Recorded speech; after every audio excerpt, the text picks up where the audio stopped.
Assalamualaikum warahmatullahi wabarakatuh. Sebelumnya, perkenalkan saya Ukti Sayyidatul Ayyamah dengan NIM 21383042052, absen 19. Saya dari Prodi Akuntansi Syariah kelas C, Fakultas Ekonomi dan Bisnis Islam. Di sini saya akan menjelaskan mengenai maksimalisasi laba penjualan dan metode peramalan penjualan. Disusun untuk memenuhi tugas mata kuliah penganggaran yang diampu oleh dosen Bapak Salehuddin LC MM.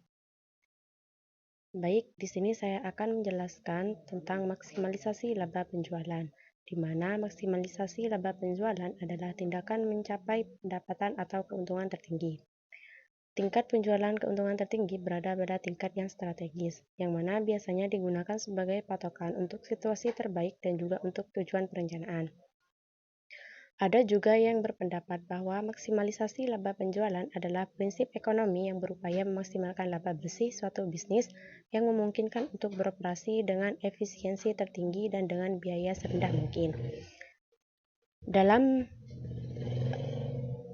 maksimalisasi laba, ada komponen-komponen yang mempengaruhi laba, di mana menurut Arfan ada dua komponen yang mempengaruhi laba. Yang pertama yaitu pendapatan, yang merupakan kenaikan dalam modal dihasilkan dari penyerahan atas barang-barang atau penyewaan dari jasa dengan bisnis.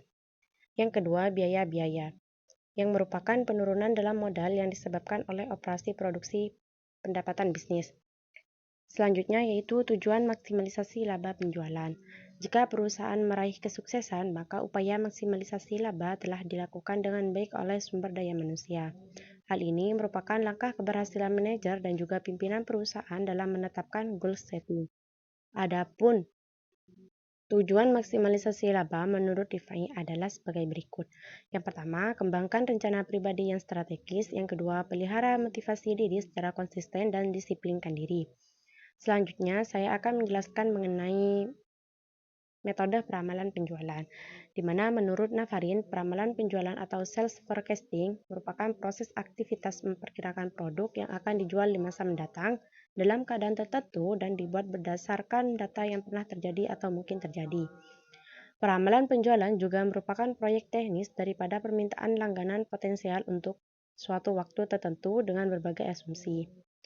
Selanjutnya, ada juga tujuan dan manfaat peramalan penjualan, di mana salah satu tujuan peramalan penjualan adalah untuk memberikan kesiapan penuh kepada manajemen perusahaan agar bisa mengetahui berbagai kondisi yang mungkin terjadi di kemudian hari. Sedangkan salah satu manfaat peramalan penjualan adalah dapat memperkirakan penjualan secara akurat dari waktu ke waktu, sehingga dapat dibuat rencana produksi yang sesuai dengan perkiraan penjualan.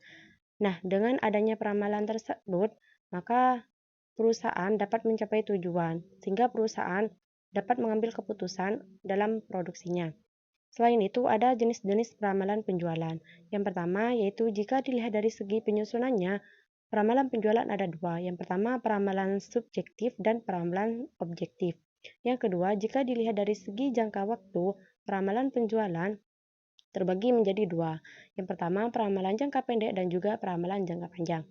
Dan yang terakhir, jika dilihat dari segi sifat ramalan, peramalan penjualan dibagi menjadi dua. Yang pertama, peramalan kualitatif dan juga peramalan kuantitatif.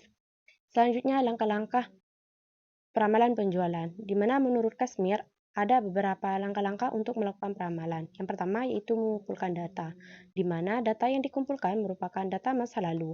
Yang kedua, mengelola data, yaitu data yang telah dikumpulkan kemudian dibuat tabulasi data. Yang ketiga, menentukan metode peramalan, yaitu menentukan metode peramalan yang cocok untuk data tersebut. Yang keempat, memproyeksikan data, yaitu perubahan data di masa yang akan datang. Yang terakhir atau yang kelima, pengambilan keputusan, di mana yaitu hasil peramalan yang telah digunakan untuk mengambil keputusan dalam membuat berbagai perencanaan. Selanjutnya di sini, untuk metode peramalan penjualan, saya menggunakan metode trend moment, di mana metode trend moment adalah metode yang digunakan untuk membantu dalam melakukan peramalan penjualan untuk penjualan pada bulan dan tahun berikutnya. di mana metode trend moment menggunakan cara-cara perhitungan statistika dan matematika tertentu untuk mengetahui fungsi garis lurus sebagai pengganti garis patah-patah yang dibentuk oleh data historis perusahaan.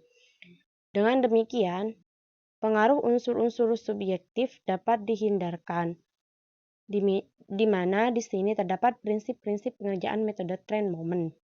Yang pertama yaitu barang tahan lama minimal 1 tahun. Yang kedua, barang yang selalu diperlukan seperti sembako. Yang ketiga, kegiatan usaha sudah berjalan minimal 2 tahun. Yang keempat, jumlah data tahun lalu, baik tahun ganjil maupun genap, tetap diurut dari 0, 1, 2, 3, dan seterusnya pada kolom X.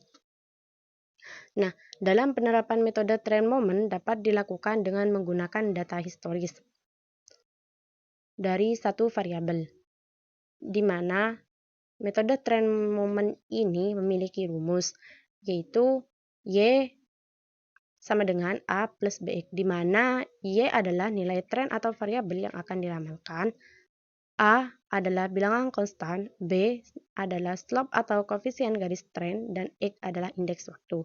Di sini saya juga sudah menyediakan slide berupa contoh soal mengenai metode trend moment. Mungkin itu saja yang bisa saya sampaikan. Cukup sekian dan terima kasih. Wassalamualaikum warahmatullahi wabarakatuh.